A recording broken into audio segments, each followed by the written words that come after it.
ദളിത് യുവതിയെ നിയമവിരുദ്ധമായി കസ്റ്റഡിയിൽ വെച്ച സംഭവത്തിൽ പേരൂർക്കട പോലീസ് സ്റ്റേഷനിലെ എഎസ്ഐ പ്രസന്റിനെയും സസ്പെൻഡ് ചെയ്യും. കന്റോൺമെന്റ് അസിസ്റ്റന്റ് കമ്മീഷണറുടെ റിപ്പോർട്ടിന്റെ അടിസ്ഥാനത്തിലാണ് നടപടി.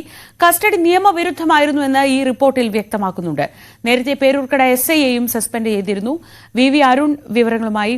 അരുൺ, ഈ വിഷയത്തിൽ പേരൂർക്കട പോലീസ് സ്റ്റേഷനിലെ ഉദ്യോഗസ്ഥർക്ക് കാര്യമായ വീഴ്ച പറ്റിയിട്ടുണ്ട് എന്നൊരു ധാരണയിലേക്ക് എന്തായാലും എത്തിക്കഴിഞ്ഞു. ഈ എഎസ്ഐയിൽ ഒതുങ്ങുമോ നടപടി? മറിച്ച് CCTV ദൃശ്യങ്ങൾ അടക്കം എടുക്കുമ്പോൾ ഒരു തുള്ളി വെള്ളം കുടിക്കാൻ ചോദിച്ചാൽ പോലും ഇത്ര ക്രൂരതയോടെ പെരുമാറുന്ന ഉദ്യോഗസ്ഥരൊക്കെ ഈ നാട്ടിലുണ്ട് എന്ന തിരിച്ചറിവ് നമുക്ക് കൂടി വന്ന ഒരു സമയമാണ്. അപ്പോൾ കൂടുതൽ ഉദ്യോഗസ്ഥരിലേക്ക് നടപടി പോകുമോ?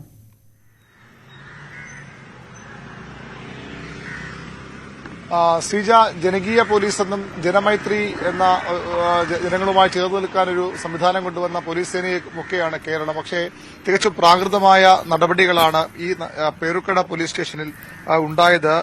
ഒരു യുവതിക്കെതിരെ അല്ലെങ്കിൽ ആർക്കെതിരെ പരാതി വന്നാൽ ആ പരാതി ശരിയാണോ, അതിൽ വസ്തുതയുണ്ടോ എന്ന പ്രാഥമിക അന്വേഷണം പോലും നടത്താതെ ഒരു യുവതിയെ, പ്രത്യേകിച്ച് ഒരു സ്ത്രീയെ സ്റ്റേഷനിലേക്ക് കൊണ്ടുവരുന്നു. അവരെ സ്റ്റേഷനിൽ മാനസികമായി പീഡിപ്പിക്കുന്നു. പീഡനം എന്ന് പറഞ്ഞാൽ അക്ഷരാർത്ഥത്തിൽ മാനസിക പീഡനം തന്നെയാണ് സംഭവിച്ചത്. അവരെ പോലീസ് ഇവിടെ വരാൻ പറയുമ്പോൾ അവർ ഒളിച്ചോടിയല്ല പോയത്. അവർ കൃത്യമായി പോലീസ് പറഞ്ഞ സമയത്ത് തന്നെ സ്റ്റേഷനിലേക്ക് എത്തുന്നു. അങ്ങനെ വന്ന സ്ത്രീയെ ഒരു കുറ്റവാളി എന്ന നിലയിൽ ടാർഗറ്റ് ചെയ്തു, അല്ലെങ്കിൽ അങ്ങനെ സ്ഥാപിക്കാനുള്ള ശ്രമമാണ് പോലീസിന്റെ ഭാഗത്ത്, പേരുക്കട പോലീസിന്റെ ഭാഗത്തുനിന്ന് ഉണ്ടായത്. അവരെ കുടിവെള്ളം പോലും കൊടുത്തില്ല എന്ന പരാതിയുണ്ട്. പക്ഷേ CCTV ദൃശ്യങ്ങളിൽ അവരെ വെള്ളം ചോദിക്കുമ്പോൾ വെള്ളം ഇരിക്കുന്ന സ്ഥലത്തേക്ക് ചൂണ്ടിക്കാണിക്കുന്നുണ്ട്.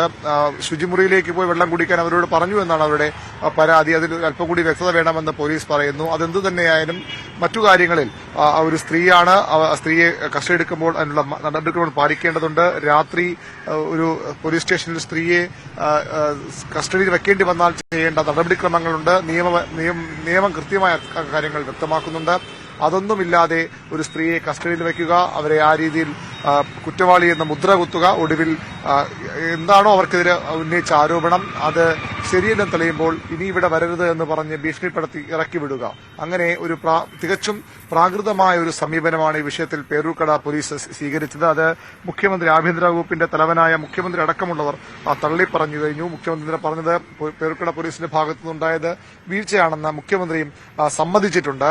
സിറ്റി പോലീസ് കമ്മീഷണറുടെ നിർദ്ദേശപ്രകാരം കന്റോൺമെന്റ് അസിസ്റ്റന്റ് കമ്മീഷണർ സ്റ്റോട്ട് കീലറാണ് ഈ കേസ് അന്വേഷണ റിപ്പോർട്ട് നൽകിയത്. ആ റിപ്പോർട്ടിലും പോലീസിന്റെ ഭാഗത്തുള്ള ഉണ്ടായ വീഴ്ചകൾ എണ്ണി പറഞ്ഞുള്ള റിപ്പോർട്ടാണ് സ്റ്റുവർട്ട് കീലർ നൽകിയിരിക്കുന്നത്. അതിന്റെ അടിസ്ഥാനത്തിലാണ് പ്രാഥമികമായി തന്നെ SI പ്രസാദിനെ സസ്പെൻഡ് ചെയ്തത്. ASI പ്രസന്നനെയും മറ്റൊരു ഉദ്യോഗസ്ഥനെ കൂടി ഇന്ന് സസ്പെൻഡ് ചെയ്യുമെന്നാണ് അറിയുന്നത്. അതിന് ഉത്തരവ് ഇന്ന് സിറ്റി പോലീസ് കമ്മീഷണർ പുറത്തിറക്കും. CCTV ദൃശ്യങ്ങളുടെ തുടർ പരിശോധന ആവശ്യമാണ്. 6 ഉദ്യോഗസ്ഥർക്കെതിരെ, 2 വനിതാ പോലീസ് ഉദ്യോഗസ്ഥരടക്കം 6 പേർക്കെതിരെയാണ് ഈ സ്ത്രീയുടെ പരാതിയുള്ളത്. പരാതിയിൽ മുഴുവൻ കാര്യങ്ങളും വസ്തുതാപരമെന്ന കാര്യത്തിൽ പോലീസിന് സംശയമുണ്ടെങ്കിൽ പോലും ആ കാര്യങ്ങൾ കൂടി അന്വേഷിച്ചു പോകാനാണ് പോലീസിന്റെ തീരുമാനം. കാരണം വലിയ നാണക്കേടായി മാറിയ ഒരു സംഭവം, പോലീസ് സേനയ്ക്കാകെ നാണക്കേടാകിയ, കേരള സമൂഹത്തിന് നാണക്കേടുണ്ടാക്കിയ ഒരു സംഭവമായി ഇത് മാറുകയാണ്. അതുകൊണ്ടാണ് കർശനമായ നടപടികളിലേക്ക് കടക്കാൻ മുഖ്യമന്ത്രിയുടെ നിർദ്ദേശവും അതിന്റെ അടിസ്ഥാനത്തിലുള്ള ഈ അന്വേഷണവും ഒക്കെ ഇപ്പോൾ നടക്കുന്നത്. ഈ കൂടുതൽ നടപടികൾ ഉദ്യോഗസ്ഥർക്കെതിരെ ഉണ്ടാകും. ഇന്ന് അതിന്റെ ഉത്തരവുകൾ പുറത്തിറങ്ങാനാണ് സാധ്യത. ശരി അരുൺ, പേരൂർക്കടയിൽ നടന്നത് തീർത്തും മനുഷ്യത്വരഹിതമായ കാര്യമാണ് എന്നതിൽ സംശയമില്ല. ഇനി അതിനെ ഒരു ആത്മവിമർശനപരമായി ആഭ്യന്തര വകുപ്പ് എടുത്തുകൊണ്ട് ഏത് തരത്തിലുള്ള നടപടിയാകും വരിക എന്ന് നമുക്ക് കാത്തിരുന്ന് കാണാം.